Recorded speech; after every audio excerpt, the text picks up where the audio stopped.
Masu saurare assalamu alaikum, barkanmu da warhaka, barkanmu da kasancewa da ku a daidai wannan lokaci cikin shirin namu na dauɗar gora. Shirin da a da yaushe kan tattauna matsalolin zamantakewa da ma al'amuran da suka shafi al'umma a da yaushe. Sunana Shehu Bala Kabara tare da Ibrahim Ma'azzam Sanata a cikin wannan shiri na dauɗar gora.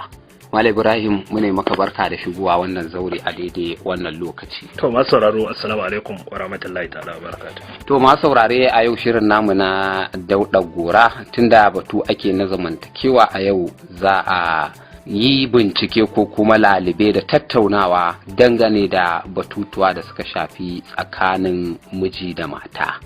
To malam, da me za a buɗe mana? Watakila akwai mabuɗin kunne. Abinda za mu duba a yau shine kamar yadda muke ta bayani, wannan annoba da muka samu kanmu a ciki, ɗaya daga cikin abin da ya jaza mana wannan masifa shine abubuwan da muka aikata, wato zarbanmu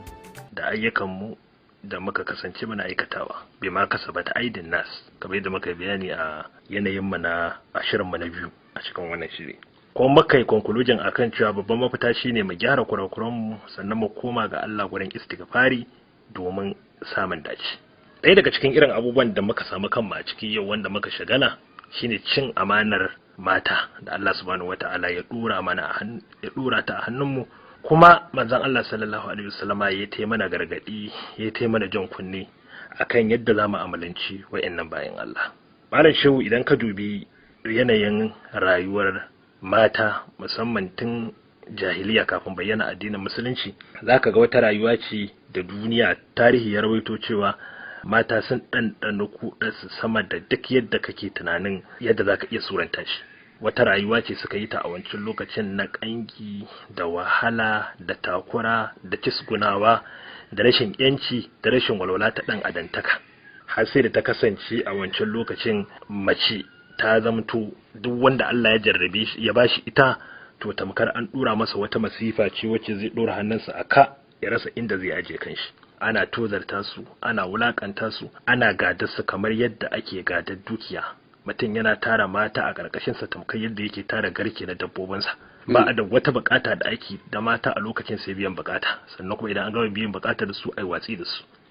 Ka samu mutum ɗaya da mace akalla 300, kaga in ma biyan bukata ce ta ɗan adam, in ya kewayo kanta zai ɗaukan wata da watanni bai ƙara sauraron ta ba. Kuma a ce idan sun fara al'ada su ta wata a samu kiji a kulle su, irin dai wayannan wulakanci kala-kala wanda tarihi ya rawaito a lokacin, wanda Allah subhanahu wata'ala yake gaya mana cikin suratul Nahl cewa wa idza bushira ahadun bil unsa dalla wajhahu muswaddan wa huwa kazim. Idan mutum yana zaune aka ce masa to ai matarka ta samu karuwa, ta haifi ya mace, zaka ga fuskarsa ta turbine, ya shiga cikin takura a wannan ranar. Daga inda aka yi masa wannan bisharar, daga nan zai fara yin tunani cewa to yanzu ya zai rayu ne cikin bacin rai da kunci na tarbiyar wannan yamaci, ko kuma a'a ɗauko ta zai haƙa rami ya binne ta, tunda kaga a lokacin saboda yadda suke gudun ƴaƴa mata har zuwa suke su haƙa rami su binne su. Shine abinda suratul takwin take cewa idal ma'udatu su'ilat bi ayyi dhanbin qutilat, wato su wa'annan wanda aka binne ranar kiyama, ran da Allah zai tambaye wani zunubi kuka yi wa iyayenku suka binne ku a wannan ranar. To kaga mata suna cikin wannan tagayyara da tashin hankalin Allah ya kawo haske, ya kawo wannan addinin, ya kawo annabi Muhammad sallallahu alaihi wasallam, wanda shi ya zama gatan su, shi ya kwace su, shi ya tsaya wa haƙƙin su, kuma shi ya faɗi yadda za a yi mu'amala da su da yadda za a rike amanar su. Domin koyaya aka yi sakaci da wannan amanar tasu, za mu iya samun kanmu cikin bala'i da tashin hankali, kamar yadda malamin tarbiyya Ibn Qayyim al-Jawzi yake cewa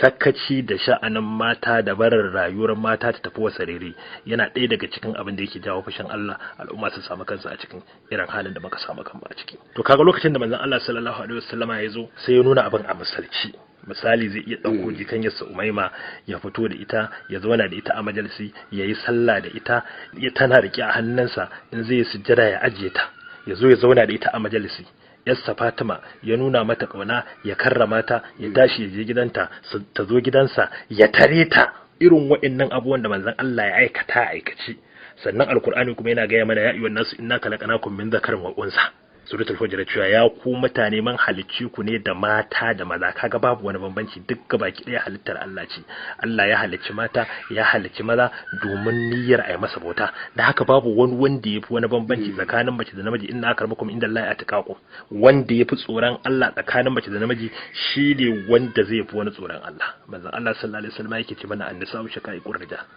su mata ƴan uwa ne na gwagwarmaya tsakaninsu da maza da haka a nan gun ake ƙara nuna maka su da matsayinsu Allah subhanahu wataala ya ce mana man amila salihan min dhakarin aw unsa huwa mu'min falanuhyiyannahu hayatan tayyiba duk wanda ya aiki nagari mace ce ko namiji kaga ba tare da an nuna maka bambanci ba zai rayar da shi rayuwa mai kyau kuma ran kiyama zai karɓi sakamako sama da abin da ya kasance yake aikatawa to kaga kenan sai addinin musulunci ya zo wa da duniya da wani haske wanda ya fito da mata tarwai aka gansu aka gane su ma mutane ne aka gane rawar da za su iya takawa ina fatan ka gane manzon Allah sallallahu alaihi wasallam bai bar duniya ba har sai da mata suka kai tsororuwar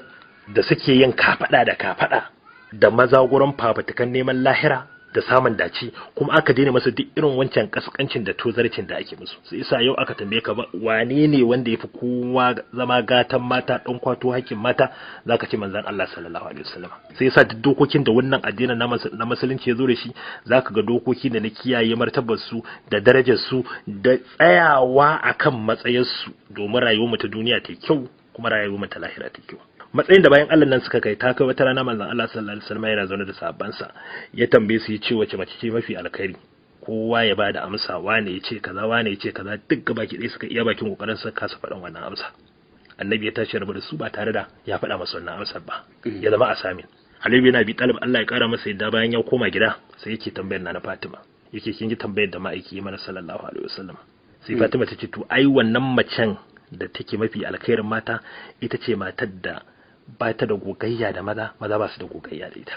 maza ba su santa ba ba ta san maza ba Aliyu dan Abi Talib ya dauko wannan amsar ya zo ya ƙara maimaita ta gaban Annabi sallallahu alaihi wasallam Annabi ya jinjina wannan amsar ya ce wa ya gaya maka wannan amsar ya ce Fatima ce ta bani wannan amsar ya ce inna habidatun minni ai ba mamaki domin ita wani yanki ne daga gare ni wata tsokan nama ce daga gare ni to kaga har yau hatta kai da za a zo tarin maza a yi musu tambaya su kasa gane amsa har sai an koma gurin mata kaga mata sun ginu aka yi irin suna na Aisha wanda suka yi tara ilimin da sai da suka shiga cikin layin mutane bakwai nan da suka fi kowa rawaito hadisin manzon Allah sallallahu alaihi wasallam ta zama malama mai bada karatu mai babu da fatawa ya zamto maza ne za su zo su tinkaho su jayayya akan wani abu sai an zo gaban nan Aisha za ta warware wannan karatun haka za ta wuni tan safa tana zaune ta bada karatu ta taimaka wa wancan ta agaza wa wancan a karatu wata rana Abdullahi dan Zubair dan yayarta ya aiko mata da dukiya har dirhami 1280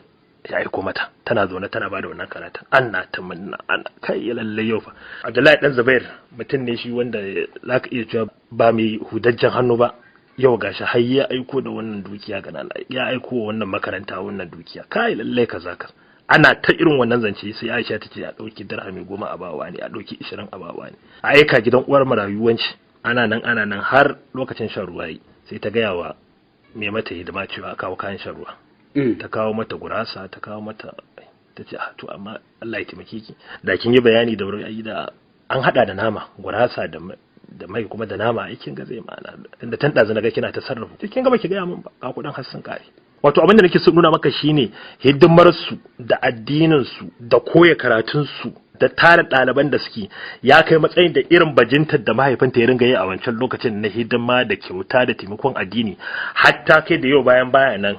ta sa irin wannan rigar ta ba da karatu kamar yadda mijinta yake ba da karatu ta yi kyauta da dukiya kamar yadda mijinta yake kyauta da dukiya Alkasim bin Muhammad bin Abubakar Sadiq ce wata rana ya zo ya samu Nana Aisha tana sallah bayan yayi sallama ya shigo ya sami ta tana biya wannan ayar da suke cewa fa manallahu alaina wa kana azabar samu cewa Allah yayi mana ni'ima ya ji kanmu ya tsare mu azaba mai radadi tana karanta wannan ayar tana kuka tana karanta tana kuka sai sun ya fita ya je ya gama bukatar sa saboda watakila kafin ya gama bukatar zai dawo wallahi ya dawo ya same ta tsaye tana wannan karatun tana ta zubar da hawaye abinda nake so mai sauraro ya je shine matan can ake kaskantawa ake koriya ake mai da su ba mutane ba musulunci ya zo ya musu gata a gurin ibada suka kai matsayin da suka kai wannan matsayin gurin ibada, gurin bada karatu suka kai wannan matsayin da muka bara Aisha ta kai, suka kai matsayin da za su bada wucin fatora da Fatima alaiha salam ta kai, gurin kyauta da infaki suka kai wannan matsayin da Aisha ta kai wanda muke bayarwa, wanda Urwa yace ya san Aisha tana yin kyautar dirham har 70,000, yace amma fa duk da haka saboda duniya bata dame ta ba, ya san cewa tufafin ta tsoho ne, in ya yage ma da kata take daukan zare da allura take dinkiwa. Da yawan tabi'ai wanda ba su samu damar ganin manzon Allah ba, ita suke gani su kwashe karatu su tana da manzon Allah sallallahu alaihi wasallam. To kaga musulunci kenan yau mata gata ya fito da haƙƙin su, sannan kuma ya dauki amana su ya danka a hannun maza. Yasa manzon Allah sallallahu alaihi wasallam da zai bar duniya yake gaya wa maza assalamu wa malakat aymanukum, na bar muku sallah, ku rike sallah, sannan ku rike amanar mata wanda mallakin su yake hannunku. Wannan tana cikin wasiyyar da ma'aiki sallallahu alaihi wasallam ya mana. Abinda muke so mu je gare shi ne, matukar akai wasa da wannan wasicin, muka kyale amanar mata, muka ci amanar su, muka tagayyara su, muka zira musu ido, muka basu da kansu ba tare da basu wannan haƙin ba, da halin da yau muka tsinci kanmu a cikin rayuwa babu wanda ijaza wa kansa illa mu. Daga cikin irin shawarwarin da musulunci ya bamu na mu kula da mata, malam shehu shine ya gaya mana cewa wa karna fi biyu tukunna, su mata Allah ya raba aikin gida biyu. An baka kai namiji ka fita waje kai wahala, kai kodago, ka je ka nemo, su kuma suna zaune a gida ƴaƴan laushi. Allah ya ce su zalzamci zaman gida, ka ba su kuma su kula da gida. Yau idan wannan amanar a garuruwan mu muka ci ta, ya zamto mun ban mata su ne za su fita su nema, mun ban mace ita ce za ta ci da gida, mun ban mace sai dai namiji mai kokari ma shine wanda zai dauki danyen abinci ya bata, yace ita ce za ta nemi abin da za ta ce fa ne. Mun bar mata sai dai mu sai musu kaya, su sai kayan su biya kudin dinki, su sai kayan kwalliya. Mun ban mata da ƙananan bukatun su irin na su auduga, irin su hoda, irin su mai, su ne za su yi fafutuka su je su nemo wa kansu yadda za su yi wannan shine amanar farko da muka fara ci, wanda kuma duk sakamakon da ya biyo baya wallahi tallahi mu ne muka caza shi, domin mu muka ci amanar su. Sannan daga cikin amanar da Allah ya mana wasici mu rike da mata shine Allah ya ce mana wa ashiru hunna bil ma'ruf. Duk sanda zamu musu mu'amala, mai musu mu'amala ta kyautatawa da tausasawa da jin kai da kauna. Yau idan muka zama tsakanin mu da matan mu sai barazana ta muka zaki da akuya, tamkar kura da kirkici, mu'amala muke musu ta fada, ta hauragiya, ka ga namiji idan zai shigo gida mata suna tsoronsa, suna fargabarsa. Wannan ma amana ce wacce a yau mai sauraro ya san muna cinta. Manzon Allah sallallahu alaihi wasallam cikin hadisin Tirmidhi ya gaya mana cewa anna min akmalil mu'minina imanan ahsanum akhlaqan, wanda ya fi cikar mu'minai imani shine wanda ya hada siffa guda biyu. Na farko wanda ya fi kyautatawa gurin mu'amala, da kuma wanda ya fi tausasawa ga ahalin shi. Da haka wannan tausasawar da zamu yi wa iyalin mu shine malam shehu, yau matan mu ya zama to su ne abokan shiran mu, su ne abokan shawararmu, damuwan mu ce. Ba mace tana zaune da cikin damuwa da tashin hankali ta haura shekara guda cikin kunci da tashin hankali mijinta bai sani ba, sai dai ta ɗauki matsalarta ta je ta gaya wata makociyarta, ko ta hau social media ta rubuta, ko ta fita waje ta je ta karɓo wani tunanin da wani shawarar ta zo ta zartar, sai ka ga wai namiji a san da lamari ya kwaɓe sannan zai dinga cewa ai shi bai sani ba. Ai kai ne ummul abaisa. Abinda aka ce shine ka kyakkyawan mu'amala da ita, ka zauna tare da ita, yadda za ta iya gaya maka duk abin da sai ka ga namiji hattin kawo yake na to ai shi ba shi da mata. Wannan halin da aka fito da shi na zaman gida, saboda wannan larurar da muke ciki, akwai mazan da wallahi suna Katsina, matan suna Daura, suna cikin gidan, amma saboda babu kyakkyawar alaka ba sa iya tattauna da ita tana can, ita da yara shi yana gefe kuda da san ta waje an tawi zagi. Wannan cin amana ce wadda sakamakonta ba karamin mummunan abu bane. Sannan ko matan mu a lokacin da suka yunkura za su fita unguwa, ko ta lura da za ta sa su fita, nan ma Allah subhanahu wataala sai dai ba mu amanar da mu ne za mu kula da ita. Shine da yace wala tabarrajana tabarrajal jahiliyatul ula, kada su yi shiga wacce za ta nuna tsiraicin su, ta nuna siffar su kamar irin wacce jahiliyar can ta farko suke. Domin a jahiliyar can ta farko mace ana son ta fito da a ganta ne gaya, a ganta tsirara, sai yasa in za su dawafi su kewaye ɗakin Allah suke yin tsirara haihuwar wasu. To yanzu da addinin nan ya sai musu kima, ya sai musu daraja, sai aka ce su yi shiga ta kamala wacce za ta rufe jikinsu, wadda kuma kai namiji kai da kake da haƙƙin da zaka kula da wannan. Annabi ya ce rubba kasiyatan ariyatin fil akhirah. Da yawa daga cikin mata da suke sa sutura a nan gidan duniya take nuna jikinsu, yace a ranar kiyama haka zaka gansu tsirara, ana jin su za a kai su wutar jahannama. To kaga kenan kai namiji kai ne kake da wannan haƙƙi. Sai Allah ya ce yudunina alaihinna min jalabibihinna, idan za su fita su sa mayafin su ya rufe tun daga kansu har zuwa kasan su kaga suturan ma sai da aka gaya maka wace irin kalaci na Aisha cikin hadisin Abu Dawud da Allah ya yarda da ita take cewa ba ta dade ba ta ga mata masu bin umarnin Allah ba irin matan Madina domin lokacin da aka saukar da wannan ayar haka mazajen suka shiga gidaje suna karanta musu ita tace ana fituwa ku sallah haka matan suka fito sun rufe kansu kai ka ce tsuntsaye ne suka dara a kansu saboda yadda suka sa gwado ya rufo tun daga kansu zuwa ƙasa to yau jibi irin shigar da matan mu suke shigar banza ka jibi irin yadda yaran mu yan mata kanne ko yan uwa suke yin shiga me isa saboda ba kai ne baka san hanyar da ta bata yi dinki ba gaskiya ne wannan baka san hanyar da ta samu kaya ba baka san hanyar da ta yi anko ba yau zaka ga yarinya bakin da ita ce sai ta yi anko kala ɗaya kala uku babanta bai san yadda ta samu ba yadda bata sani ba mahaifiyarta bata sani babu wanda isan hanyar da ta bi ta mallaki wannan kayan idan haka ne wa yake da haƙƙin da zai gaya mata ga irin ɗinkin da za ta yi tunda bai sani ba zaka ga mutum ba zai wa matarsa ɗinki ba sai a shekara su ɗaya idan lokacin sallah ta yi da haka duk ɗinkin da za ta yi tunda ba shi ne yake da haƙƙin da ya mata wannan ɗinkin ba ta ya zai san cewa wace hanya ta bi ta samu wannan ɗinkin da Allah subhanahu wataala ya ce idan sun yi kayan ma wala yubdina zinata wannan illa ma zahara minha kadda ma abin da ya bayyana daga jikinsu sai abin da ya fito wanda ibnu mas'ud ya ce anan ana nufin fuska da tafukan hannaye idan kai malam sho ba kai ne ka sai mata kayan nan ba kai ne ka sai mata kayayyakin kwalle nan ba ta ina kake da haƙƙin da zaka zura ido ka ce mata ta sa wannan abin da kake so ka ce ta sa wannan kaga wannan shine cin amana farko wanda ya zama to shine tushen matsala yau idan matan nan sun fito a hanyar su ta zuwa unguwa ko taro nan ma Allah bai bari ba sai dai dora mana haƙi cewa kullal mu'minati yaghdudna min absarihinna wa yahfazna furujahunna ka gaya wa mata ka gaya musu su kiyaye gannan su kuma su kiyaye matucin su wannan abu ne mai matukar muhimmanci musamman a wannan zamanin idan kana jin labaran raka na halayen da muka samu kanmu a cikin musamman wannan lokacin na waya wanda rayuwarmu da tunaninmu ya koma kan waya da matanmu kannanmu muka koma kan waya a waya za mu samu tunani a waya za mu samu mahanga a waya za mu warware matsalarmu to kaga anan gun wannan ayar take da muhimmanci cewa su kiyaye gannansu da Allah ya magana gani sai kuma ya ce a kiyaye farji domin mafi abubuwa ne wanda suke tafiya a tare ido shi yake gani yake suranta wa zuciya sannan farji ya gaskata ko ya karyata mace ba ta amsa sunanta na mace malam shehu a da yanzu a kowane lokaci da kowane irin zamani sai macen da ta kiyaye mutuncinta ya kasance wani namiji bai taba ta ba da sunan jin daɗi ko wata mace da sunan jin daɗi sannan mace ta amsa wannan sunanta ka kalli Maryam mahaifiyar Annabi Isa alaihi salam duk sanda Allah ya tashi ba ga misali da ita zai ce mana wa Maryam ibnata Imran allati ahsanat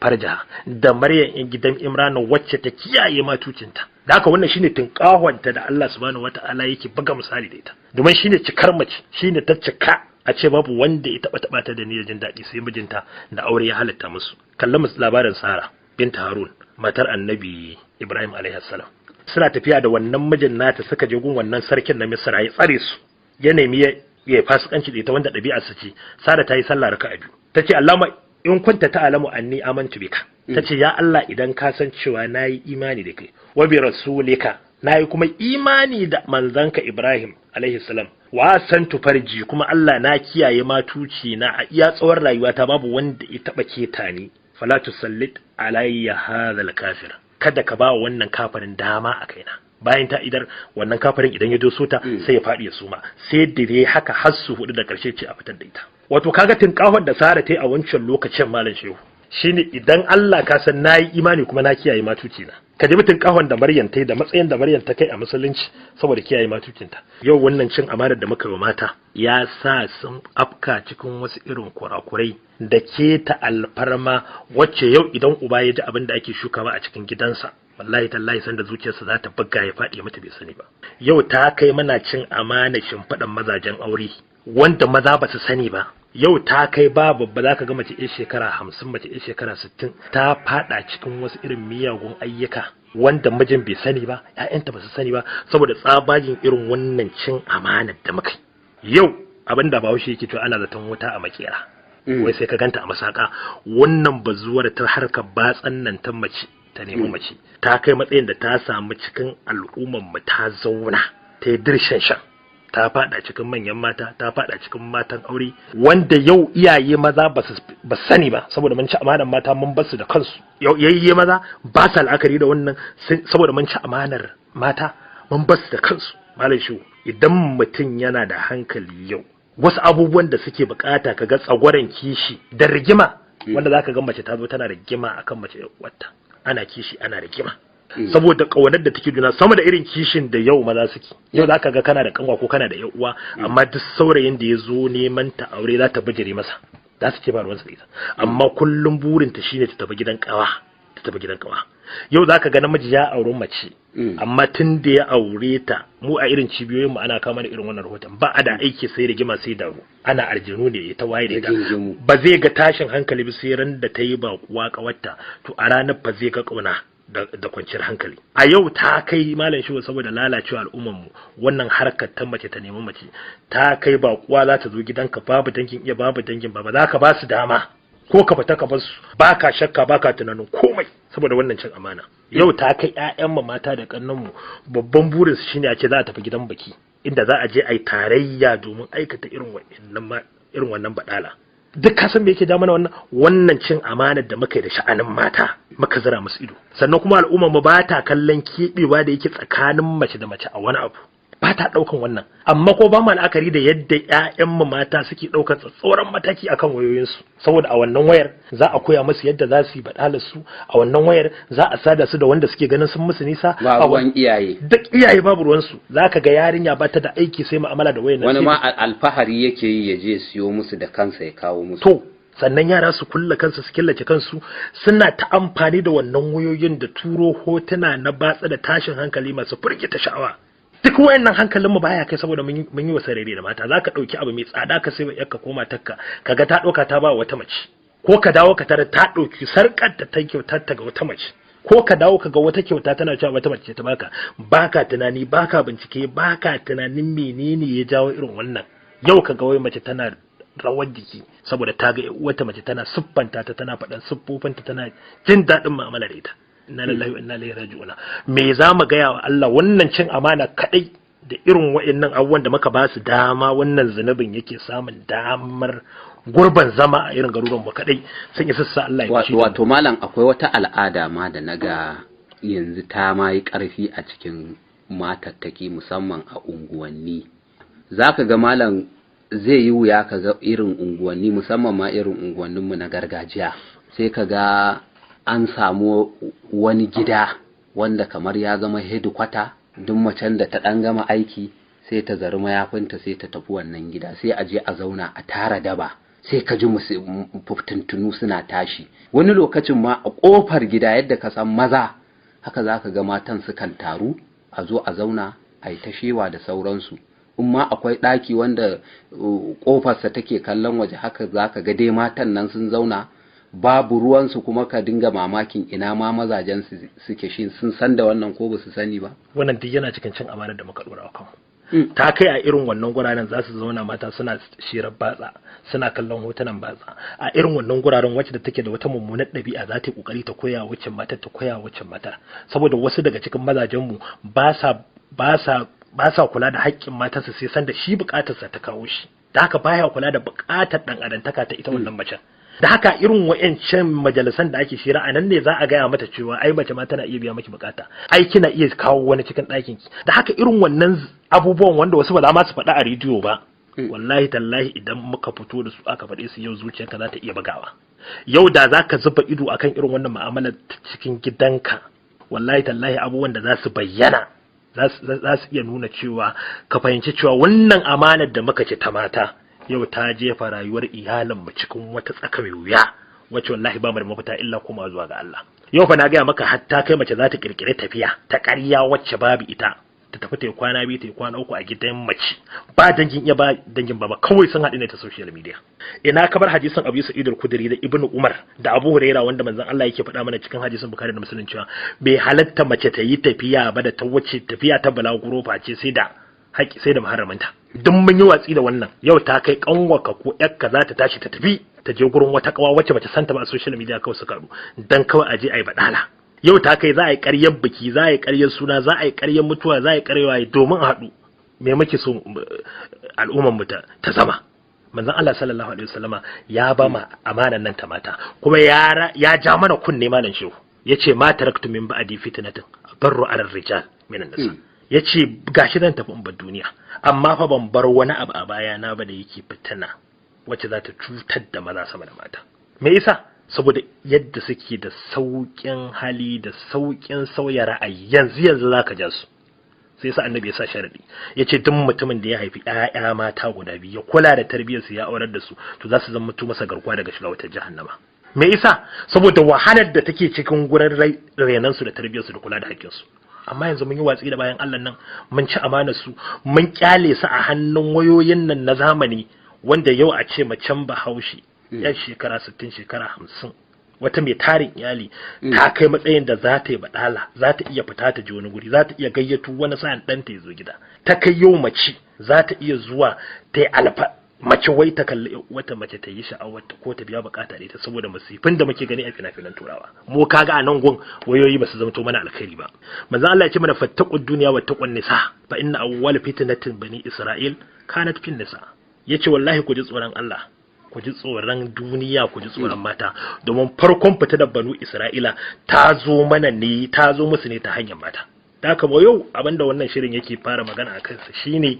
mu ji tsoron Allah, mu kula da wannan amanar. Wala Allah shirin zai zama izina ga su mazaje in ma kana sakaci baka binciken halin da gidanka yake ciki da irin sakacin da ake samu. To magana gaskiya malam show abin da yake bayyana a yanzu, kaga wannan harkar ta mace ta nemi mace, kaga wannan harkar ta cin amanar aure, kuma watakila da yana faruwa ne sakamakon ka bar kowace irin mace ta shiga gidanka ba tare da ka kula ba. Matan ma ka yadda muka mai da su gugayyasa, baka san cin macenka ba, baka san shanta ba, baka san kwalliyarta ba, baka san adanta ba, baka san fitatta unguwa ba, baka san wace ce kawarta ba, baka san wace ce damuwarta ba, baka san halin da take ciki ba. Kawai kai bukatar ka da ita shine a san da kake bukatar ta dan adam,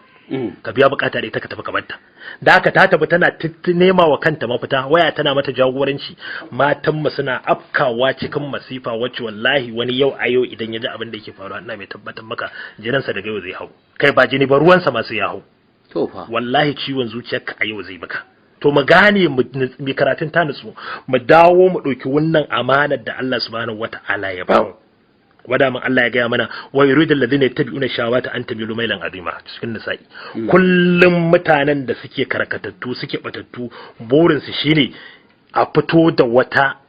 burin su shine mu karkata zuwa karkatar da za ta halakar da mu. Wannan naga shine mabudin shirin namu a yau. Sai mu karanta sakonnin masu sauraro. To akwai sakonni waɗanda suke da jibi da batutuwan da aka tattauna a wancan lokaci. Wato an tattauna batutuwa da suka shafi batun almajirai,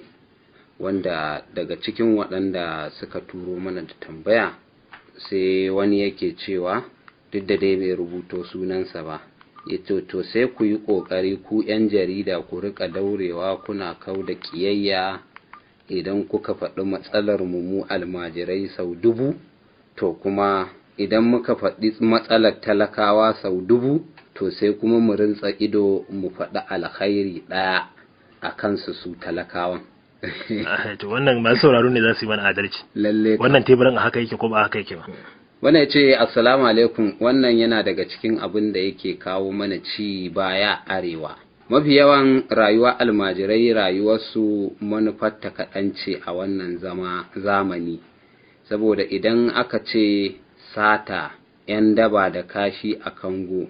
wulaƙanci kala-kala, iyaye ku duba amanar da Allah ya ba ku, malaman nasu suna neman kuɗi da su ne kawai saboda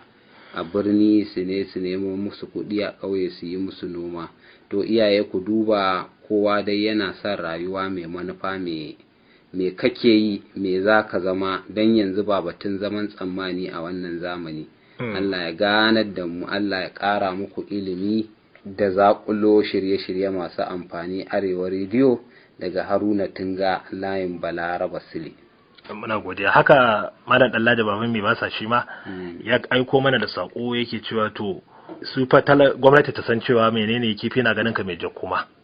Da haka ta abubuwan da ake faɗi na za a yi kaza ba su gani a ƙasa ba. Babu wani abu da gwamnati ta ce za ta yi wanda da a hakikanin gaskiya ya zo ga hannun talakawa har zuwa yanzu. In kuma akwai suna so a fito a nuna. Kaga wannan watakila yana magana ne akan abin da Sadiya take ta cewa za ta yi.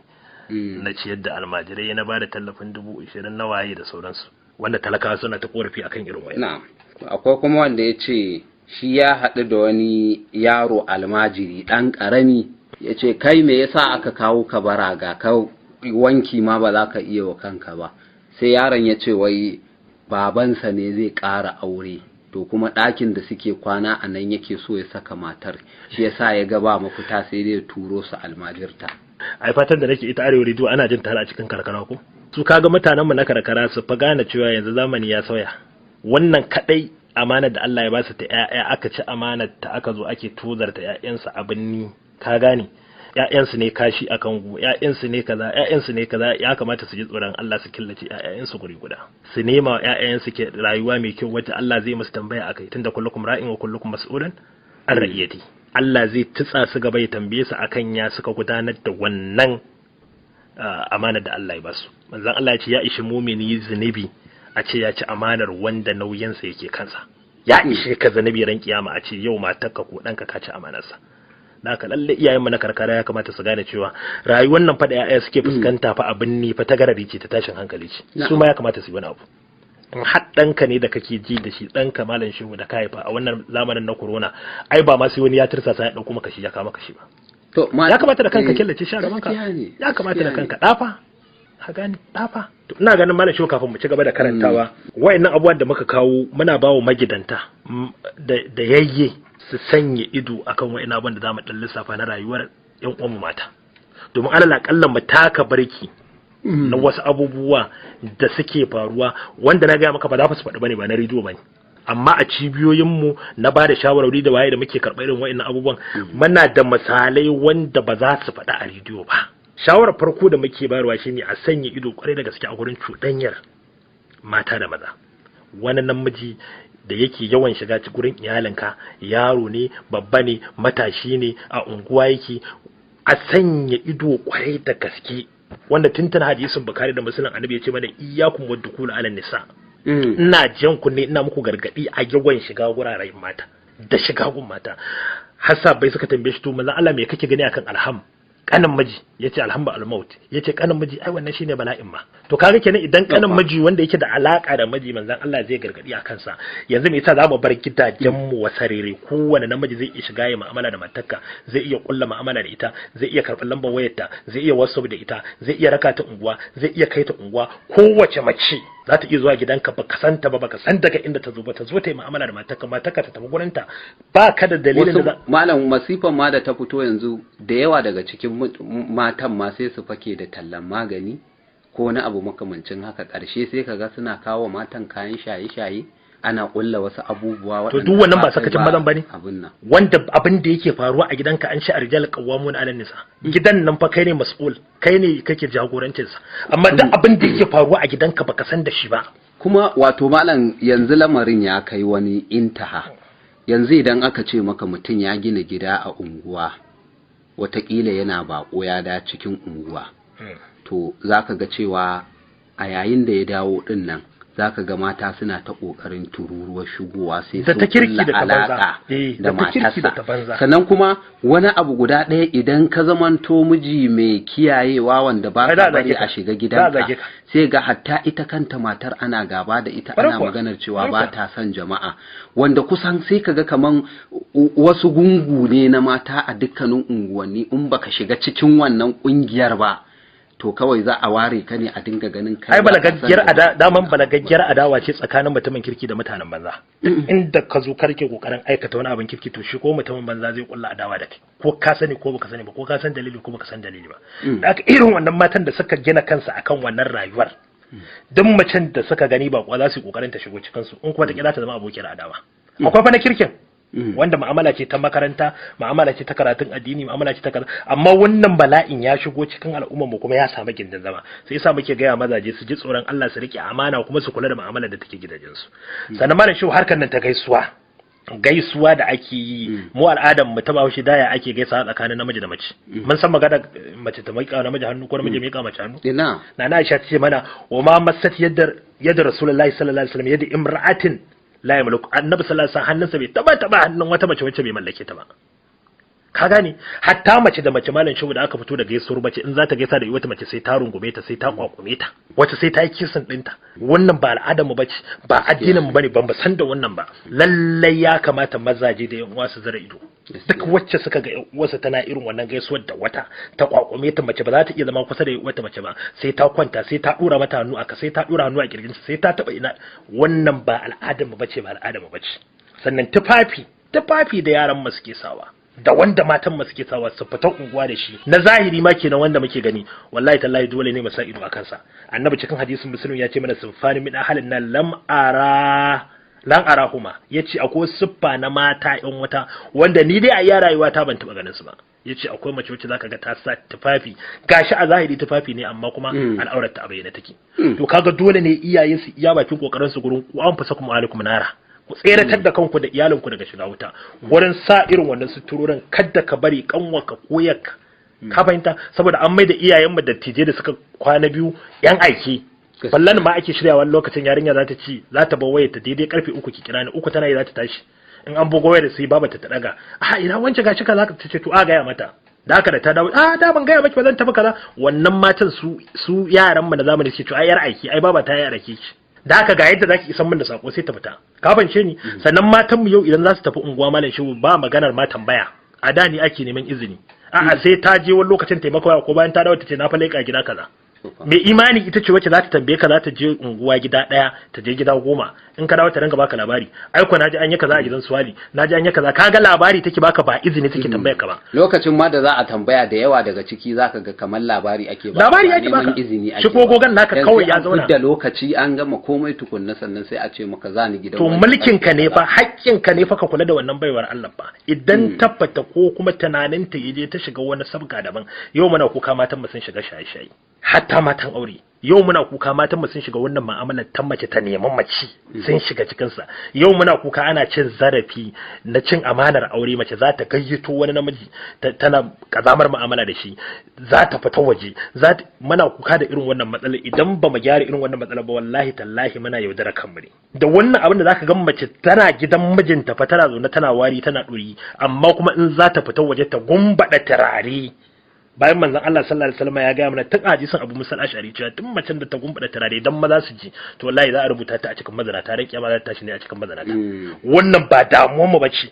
ka gane sannan ga wasu irin ado da wasu kwalliya wacce zaka gani kai ne ya kamata ka fara sa alama tambaya me dalilin da yasa ake wannan misali harkar na ta tara farshi an tambaye Sheikhul Usaimin Allah ya masa rahama cewa menene hukuncin tara farci yace wannan ba al'ada bace ta musulunci domin cikin sunan al-fitra wanda yazo cikin hadisin Bukhari da Muslim wanda da annaba suka daga ciki akwai yanke farci amma yau ta kai ƴaƴan ma za su tara farci kai hatta kai za su zo suna kwalliya da ado da wannan tara farcin wanda duk dabi'a ce ta mu'amala banza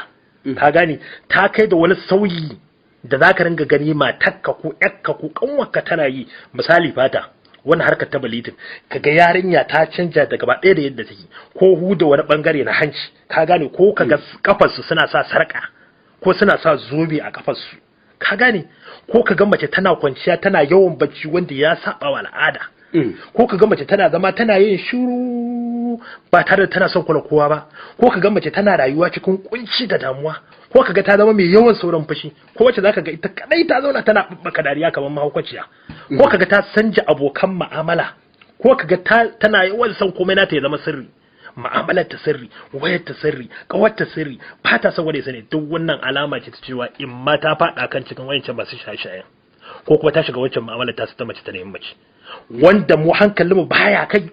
ba ma kula da irin wayannan canje-canjen da yaran mu suke ciki kuma annabi ya gaya mana kullukum ra'in wa kullukum mas'ulun an ra'iyati wannan haka yake to wallahi tallahi irin wannan sakacin da muka yi ba wani abu ne ya jaza mana corona ba yau ta zo ta lalata mana tattalin arzikin mu ta canja mana rayuwar mu illa irin wannan cin amanar da muke yi mun bar jaki ne muna dukan tanki mun yi watsi da amanar da Allah ya dora mana mun tattara sha'anin mata mun yi watsi da shi wannan shine kiran da wannan zauren yake a ciki kuma akan wannan muke so mu karɓi sakonni sannan kuma za mu bada lambar WhatsApp saboda mutanen da suke magana WhatsApp amma mun ce kawai sako ne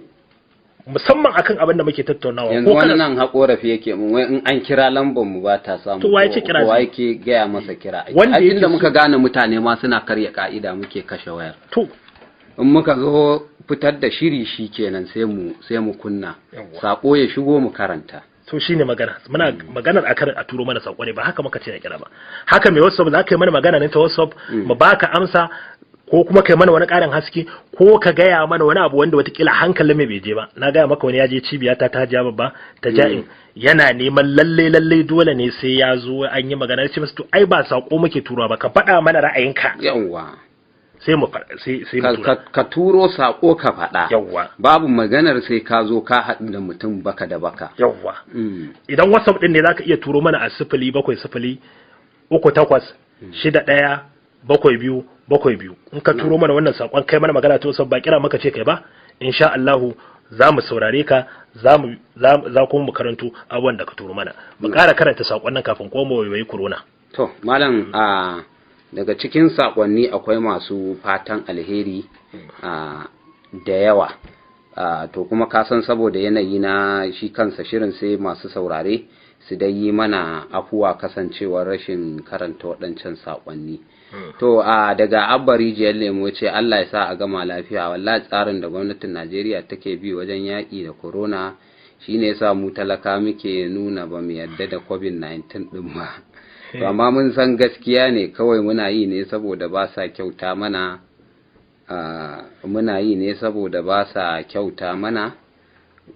saboda haka muna cikin kunci mai tsanani kuma ba a rarrashin mu a aikace sai dai alkawarin da ba a cikawa ni yanzu ma tuni na daina tsoron mutuwa saboda kuncin rayuwar da muke ciki to ina ga ko dan bai ganta bane Allah ya bashi hakuri mu sai barashe shi daga nan sai barashe shi daga nan Allah ya baka hakuri to ya ce shi dai ba su da tabbas sai kyautar zatar rahama Allah ya kama na ƙarshen wannan masifu da ake kaga yayi komai matan da ya koma ga Allah yawwa shi kuma wannan yace salam gaskiya kamata kowa ya dauki nauyin ƴaƴansa ba su dora wasu nauyin ƴaƴansu ba na taba tambayar wani dan karamin yaro me yasa aka kawo shi bara sai to kaga shi ma ga wani ya ƙara zuwa da wannan rayuwa sai yake cewa ai wai abincinsu ne ya ƙare kuma sun yi noma an siyar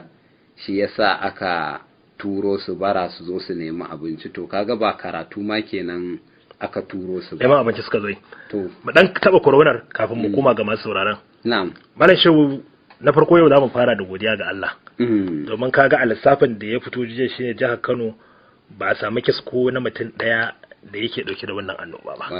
wannan abun godiya ga Allah ne kuma wannan abin a jinjina wa mutane ne daga kiran da muke ta yi na cewa a rike Qur'ani a rike istighfari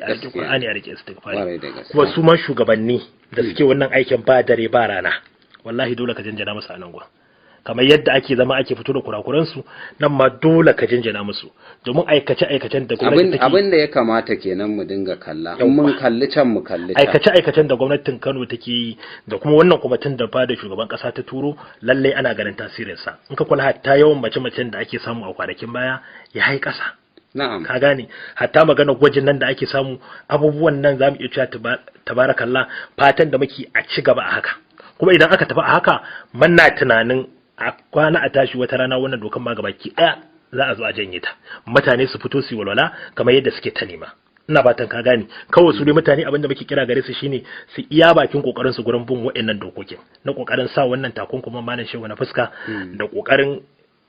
ba da tazaran nan tan ashirin mu na farko na biyu mun faɗi cewa duk wayannan abubuwan addini ne kuma in banda abinka yau mutum ne zai zo ya maka wani ya ce min wai shi baya so ya sa wannan takunkumin saboda wai ana tsokanarsa ana ya zama kura ko ya zama kaza na ce to ai duk mutumin da zai maka surutun ka sa takunkumi sai kai masa surutun me yasa yake sa net in zai kwanta bacci yawwa kamar yadda wanda zai bacci yake sa net dan ya gudu daga kas soro ya cije shi ya sa mai virus haka kai ma kake sa takunkumi a fuska ka fahimta duk sababi kuke riko kamar yadda mutumin da zai shiga mota ya sa belt shi ma sababi yake riko da haka da mai kwana a net da mai sa max a fuskarsa da mai sa belt a motarsa to hukuncin su daya da haka kai amma da wanda zai dan je dan haka ya je ya karbi paracetamol ya sha duk magana ce ta kuna daukan mataki sannan kuma gwamnatin tarayya ta bawa ta saki allocation na wannan watan kenan ta bawa ya sunan su ta yi rabon kuɗi da take rabo na jihohi. To Mun ga an raba kusan akalla miliyan 606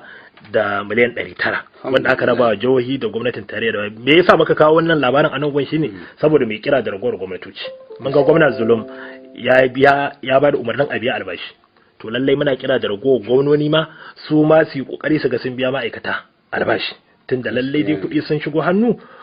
a biya su albashinsu su samu su hidimar sallah sannan kuma wannan kuncin da ake ciki na rayuwa cikin kwanakin nan ba yawa wannan kunci da ake ciki na rayuwa a samu ya kasa sannan malam shehu irin hanyar da jihar Bauchi take dauka na maganin corona shi ma abu ne mai kyau wanda ragowar jihohi za su iya dauka misali ita tana iya bakin kokarinta ne gurin gane guraren da wannan ciwon yake ita jihar Bauchi idan an samu wannan ciwon a Azare to za a je iya Azare ne sai a sa mata lockdown ragowar kuma sai su fito su ci gaba da harkokinsu da haka za su ba da sanarwa an samu kaza a Toro an samu mutum kaza a Azari an samu mutum kaza a Katago an samu mutum kaza a Tafawa Balewa ka gane da haka suna fitar da adadin ne da kuma location din da inda ciwon yake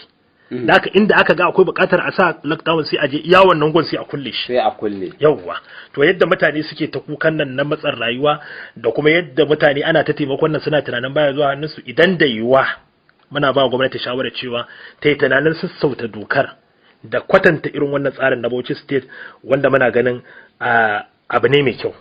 wanda za a yi da shi sannan kuma tun a wancan zama mun faɗi yadda wasu jihohi suke ta kokarin ɗauke wannan dokar ga baki ɗaya da yadda wasu ƙasashe su ma suke kokarin ɗaukewa mun ga wasu masu gasar ƙwallon kafa ma sun koma wasu masu harkar masallaci an koma sallah wasu sun koma coci wasu garuruwan ma har zanga-zanga suke na a sake su mun ga Janibi sau mun ga yadda California a America da sauransu to mun ga abin da ya faru ma a Michigan da haka muna ba wa gwamnati shawara shine shi talaka kai ne kake faɗan yadda zai ba shine kake jira ya faɗi yadda za ka yi ba da haka gwamnati ta fito da tsare-tsare ta hanyar da za ta tausasa wa talaka sannan kuma ya zama to ita ce ta ja gaba aka bi ta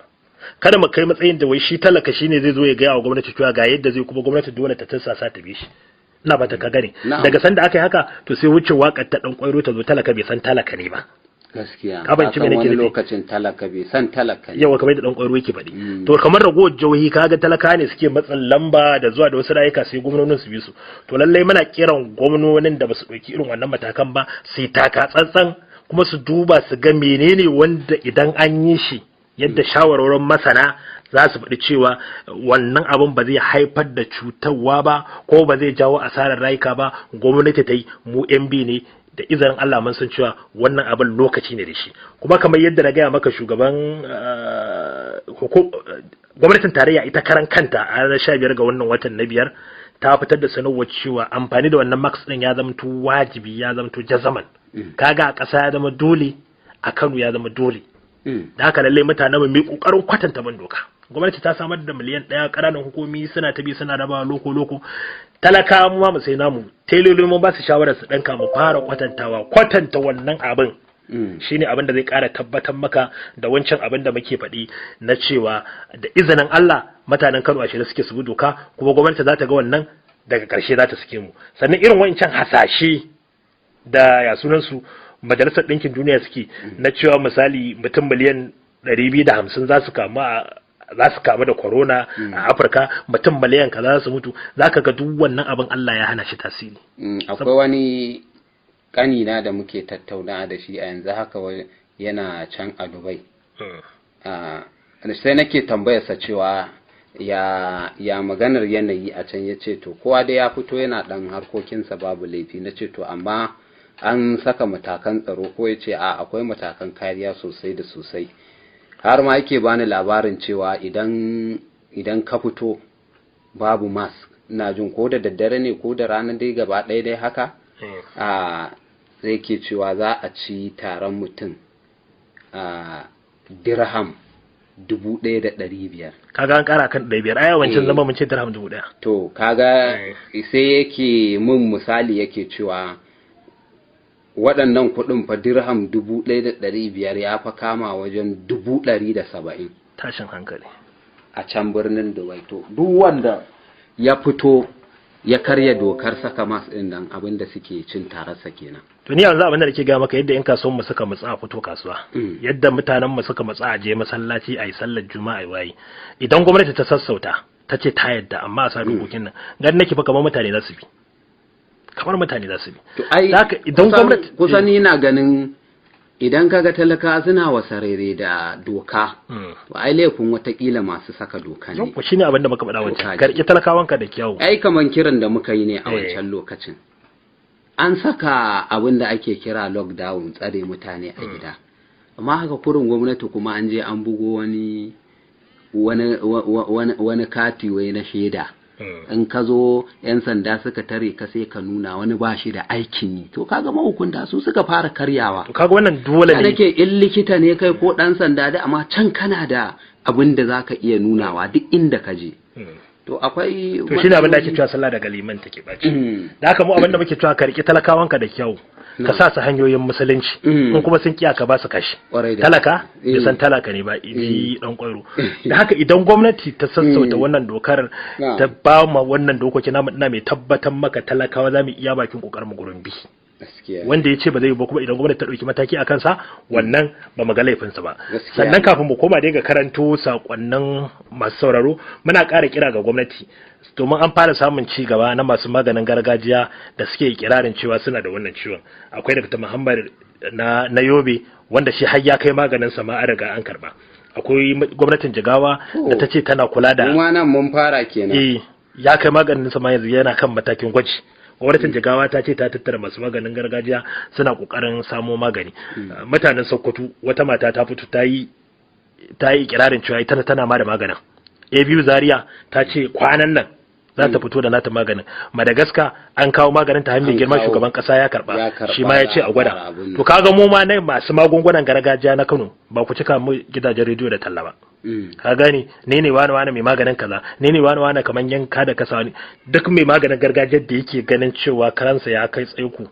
yana hajjiya babba ne ta ja'in ko yana wane ne yana kaga kenan hadda ku ake duk wanda yake ganin karansa ya kai tsaiko to ya fito da maganin sa malam shehu ya zo ya ga gwamnati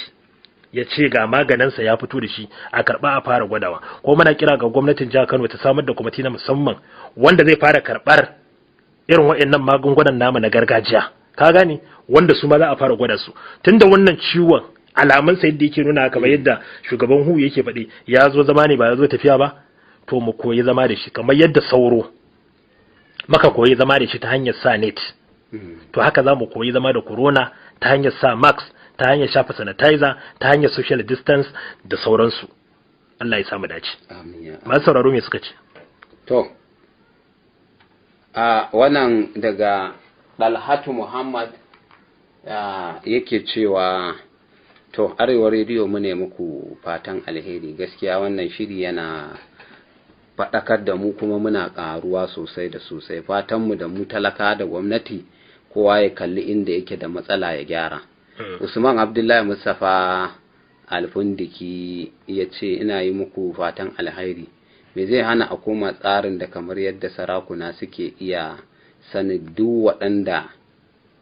suke a ko'ina kamar daga tai da masu unguwanni don sanin ɗaliban da suke kowace makaranta game da adadin gidaje yana dai nuna kamar kaga wannan tsarin na mai unguwa ya san da kai mai gari ya san da kai da sauransu a wannan tsari ne wanda zai taimaka wajen magance ita waccan matsala da ake ganin cewa kaman akwai ta wannan ya ce shawara ta shine ya kamata gwamnati ta yi wani tsari na gina makarantun allo a sama musu malaman da za su rika koyar da su sannan kuma ta siya musu alluna kamar yadda ake kai kayan koyo da koyarwa a kuma rika biyan malamai ta hanyar biyan albashi sako daga Ahmad Sani a rijiyar Lemo to sai wannan yace cewa barkanku da rana sannan maganar rabon kayan tallafi da ake yi wani lokacin siyasa ake saka sai kaga ga wanda ya cancanta amma